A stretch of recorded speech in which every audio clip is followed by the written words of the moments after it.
I'm a single mother of my 8-year-old boy Mark. When this happened, he was 5 and I was 27. I have my own house that was passed down to me from my grandparents. It's in the quiet side of town with a lot of older people, and I still live here with Mark today. It was Christmas time, and I was out with Mark shopping. I was doing my Christmas shopping for my family. Mark and I went to the mall, including a few clothing stores and a hardware store where I bought a gift for my dad. After all the shopping was done, I took Mark to McDonald's to get him some burgers and ice cream. Afterwards, we left the mall through the south exit, and here we bumped into a mall Santa standing outside. He waved at us and said the usual Santa stuff. He then knelt down to get to Mark's level and asked him what he wanted for Christmas. Mark led my hand closer to the Santa, and I allowed it because he seemed like a normal, nice mall Santa. Mark said he wanted a Nintendo Switch, which ironically was what I was planning on buying him for Christmas. The Santa laughed and said, "If you're good, maybe you'll get it," while looking up at me and winking. I smiled, and then he stood up and started complimenting me, saying to Mark, "Your mother's a looker, Mark, you know that?" And Mark laughed, even though he didn't know what that meant. I still smiled. Then we had a couple minutes worth of seemingly friendly adult conversation about the holiday mayhem and such. The guy said he worked for the mall. I regrettably mentioned the stress of being a single mom during Christmas is unfathomable, and then I made a joke about needing Santa's help. Then the Santa made what I thought was an innocent joke, saying, "Mark, have you ever heard the song, 'I Saw Mommy Kissing Santa Claus?'" And Mark shook his head yes. Then he leaned in towards me with his cheek, implying he wanted me to kiss his cheek. I was going to give him an innocent little peck on the fake beard, but as I leaned in, he turned his head and tried doing that old trick where he kisses you on the lips instead. I moved my face away in time. The way he did it was so creepy and aggressive too. He looked at me and started doing the Santa kind of laugh, but there was nothing jolly about it. I said, "Come on, Mark," and we started walking away. He yelled "Merry Christmas," and that was the last thing I heard him say. As we drove away past the back exit of the mall, I noticed he wasn't there in front of the entrance anymore. I wish I took that into consideration as to what may have happened next. We got home, and after bringing everything inside, I locked the door, and Mark and I started to watch a Christmas movie. Our wholesome time together was then interrupted. My doorbell rang. I wasn't expecting anyone, and it was late for any kind of door-to-door people. I told Mark to keep watching as I went to go answer the door. I said, "Who is it?" through the door, and a man's voice on the other side said, "It's Santa." My heart dropped. I said, "If you're the mall Santa, please go away or I'm calling the cops." He replied, "You dropped something out of your bag, miss. I'm just looking to return it." I replied, "What did I drop?" He replied, "I don't know, miss. I'm not looking to be nosy, but if you open the door, I can hand it to you." I repeated myself that I wanted him to leave now. I then decided to call the mall management office of the mall to report this, but the man on the phone said they don't officially hire any mall Santas at this mall, and that whoever's dressing as Santa is doing it on their own accord. With that bit of information, I felt incredibly unsafe. I went back to be with Mark, but my mind was elsewhere now. I felt this sickly, worried feeling in my gut. I made an excuse to get up again after a few minutes. I went to the kitchen out of earshot of the TV. I raised the blinds to the kitchen window. I couldn't see anything out there, being that the kitchen light was on and it was pitch black outside. But I heard a man yelling, "Ho, ho, ho." He was probably out there watching me at that very moment, looking out the window. I had no choice but to call the police and report that I was followed by a man dressed as Santa. I told Mark to keep watching the movie, and I spoke to the police outside. They took a report and were on their way. The police having come made me feel just a little better. A few nights later, though, my doorbell rang again, around the same time, if not a little later. Mark was already asleep tonight. I was in the living room watching a show. I turned off the TV and went upstairs to my room, which is connected to Mark's room. The doorbell didn't ring again, but I never went back downstairs that night. It wasn't until the next day when I was leaving the house that I found the note taped to my front door. It was typed out and printed. This is a picture of the note, and it said, "I'll just be blunt. I'm sure you can guess who this is. I didn't mean to scare you the other night. I just had a long shift, and when a pretty lady talks to you after pretending to be Santa for 6 hours, hormones kind of go crazy. You and your son are the cutest things ever, and I'd love to one day be a part of your family. You can't pretend you didn't feel the connection when we spoke the other night. I already know where you live, now I just need your number. Feel free to shoot me a text whenever, and maybe we can plan something one day. Sorry, I know this may seem creepy or a bit much, but I'm the kind of guy where if I see something I like, I go after it. Anyway, happy holidays if we don't speak soon. Here's my number. Best, Ted. I wanted to crumple this up, but I took a picture of it, called the police again, and gave this to them. Since it had his number on it, the police could work with that. They said I'd be hearing from someone when action was taken, and that following Monday, I got a call from, I assume, a detective telling me that the man would not be contacting me anymore, and if he did, to let him know. I never heard from that creep again. I assume the police threatened to arrest him if there was any further contact.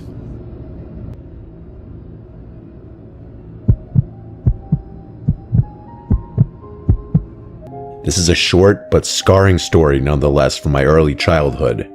I grew up in an average middle-class home in the suburbs.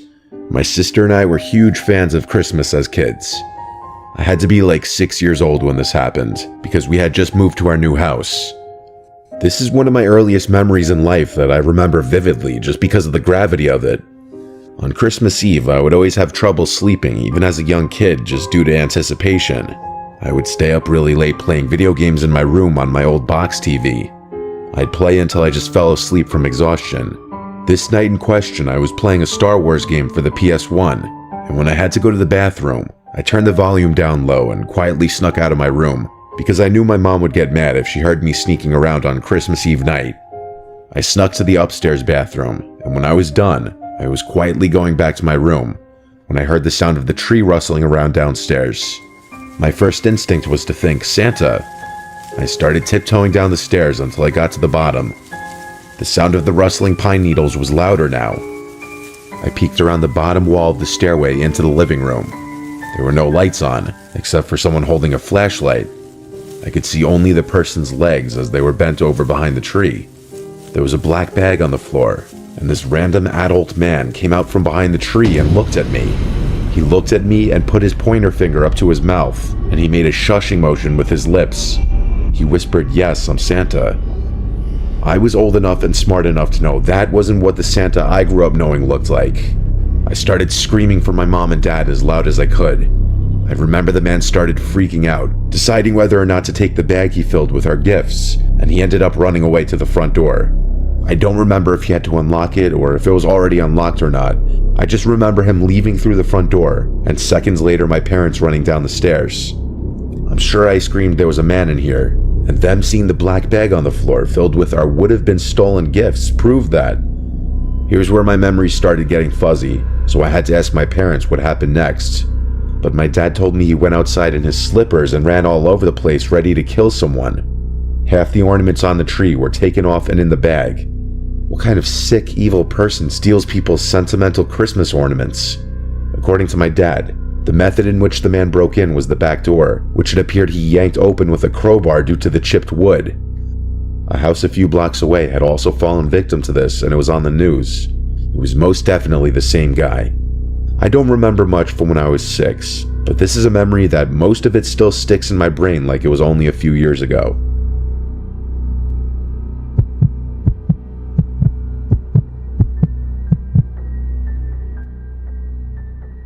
It was December 2020.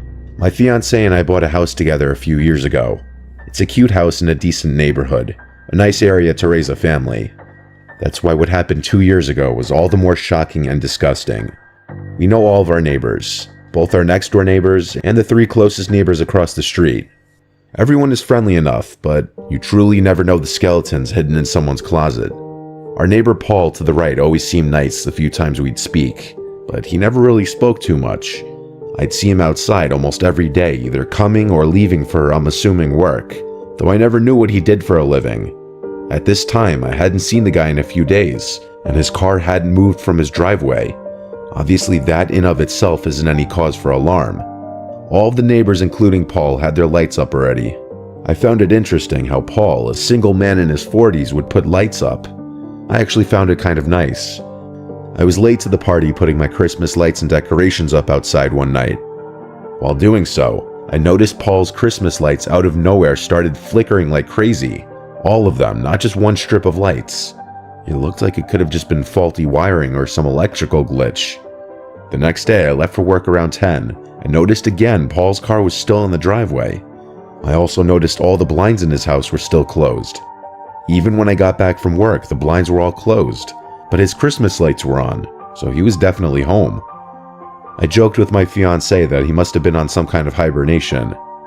Later that night, my fiancé came inside and told me of Paul's Christmas lights acting up. I went outside and it was the exact same thing that was happening the night before. The flickering wasn't happening in a way that would appear that he programmed it that way. It was happening in a very spastic, glitchy sort of way. So I figured I'd be nice and go let him know, and also see if he's okay since I hadn't seen him. I knocked on the door, and when there was no answer, I rang. All the blinds were closed and I couldn't tell if the lights were on or not. When there was no answer, I rang one more time. Finally, the door opened and Paul greeted me. I let him know about his flickering lights, which I just noticed weren't flickering anymore. I promised him I wasn't making it up. He said he wasn't aware of that and thanked me. I asked if he was alright, as I hadn't seen him in a while. He said he was just feeling under the weather. He was acting a bit off. Then I heard something from inside the house. At first I thought I was imagining it, but it sounded like a child screaming for help. Paul didn't have any kids. I was about to ask him, "Did you hear that?" But on the spot, I decided not to. I said goodbye and walked back to my house. Then I told my fiancée to call the police right now. I think Paul has a child in his house. Her reaction was literally, "What did you say?" I said, "I think Paul kidnapped a child." So I called the police and said I think I heard a child screaming inside my neighbor's house. My neighbor who doesn't have kids and hasn't been leaving his house the past week or two. I asked to keep who made the call anonymous, though I knew Paul wouldn't be so stupid as to not know it was me who made the call. Sure enough, the police arrived and entered his house on exigency, and when I heard what they found, I was appalled. There was a young boy locked in the basement. He had been locked down there for 4 days. The boy had been kidnapped from a completely different town.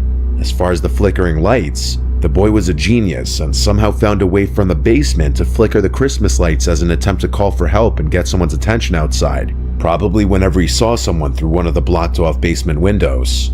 I reckon he saw his chance to call for help when someone, me, was at the front door. Clearly a very smart kid with great survival instincts. I'm glad he was reunited with his family.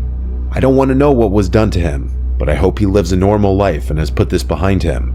Knowing how serious of a crime child kidnapping is, Paul won't be getting out of prison anytime soon.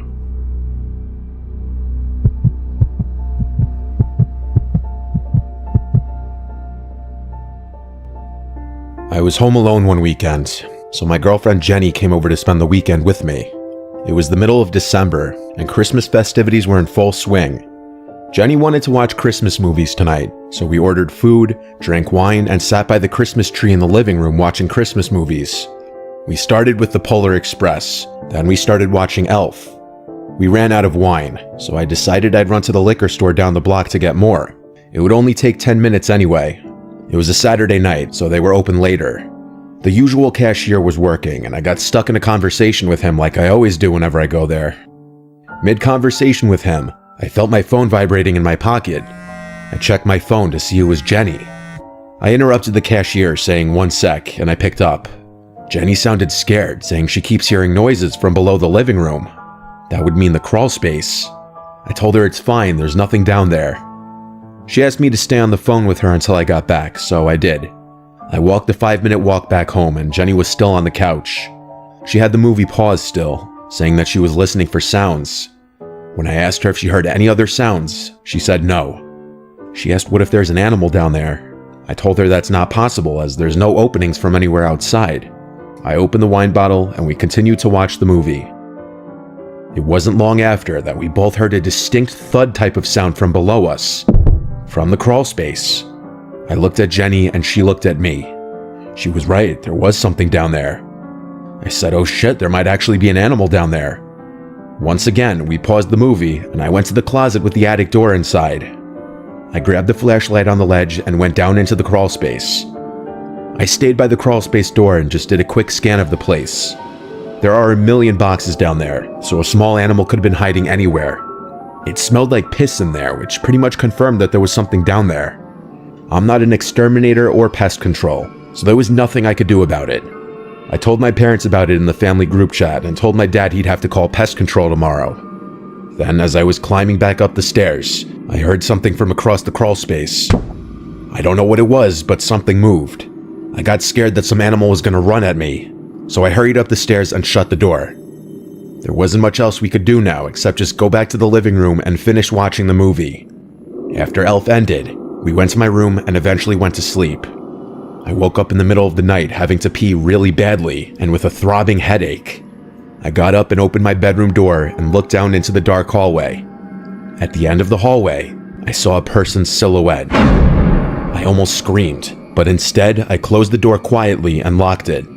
I heard footsteps coming down the hallway, and then the doorknob turned and someone tried opening the door. And then a deep, hoarse-sounding voice on the other side said, "Hello?" That was when Jenny started to scream. She had been woken up by my getting up, and she heard the voice too. I would have tried to calm her down, but I was scared shitless myself.